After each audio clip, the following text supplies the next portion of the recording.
अपनी कुर्सी की पेटी बांध लीजिए, मौसम बिगड़ने वाला है। नए साल की हार्दिक शुभकामना। और देख सकते हैं कि बिहार के जगह जगह पर पवन सिंह के जन्मदिन को लेकर लोग जो कि अभी से ही तैयारी शुरू कर दिए हैं। जी हाँ दोस्तों, और जो मैं ये बात बोला ये बोल रहा है JP star picture Bhojpuri YouTube channel. जी हाँ दोस्तों, और पवन सिंह के फोटो डाला है।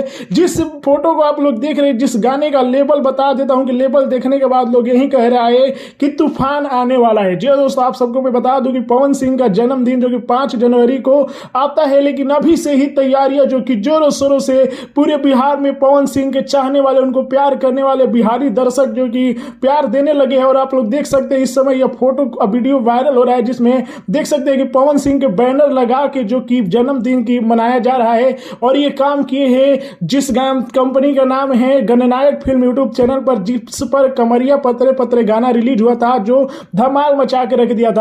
वही बड़ा अपडेट ये भी दे दूं कि सपना चौधरी के साथ जो गाना आने वाला है वायरल भोजपुरी यूट्यूब चैनल से आएगा, जो कि 5 जनवरी को रिलीज किया जाएगा। जी हाँ दोस्तों, पवन सिंह के जन्मदिन मनाने की बात करें तो पवन सिंह अभी जो कि कोलकाता में है, अब कहां जन्मदिन मनेगा ये किसी को भी कंफर्म नहीं है। तो आप लोगों का क्या है कहना? अगर अभी से ही जन्मदिन की बधाई देना चाहते हैं तो कमेंट में ढेर सारी बधाई। फिर बता दो, एक खेसारी लाल यादव जो कि कृष्णा बेदर्दी के साथ फोटो डाले हैं और उनको जन्मदिन के जो कि बधाई दी है, जैसा कि आप लोग ये फोटो देख सकते हैं।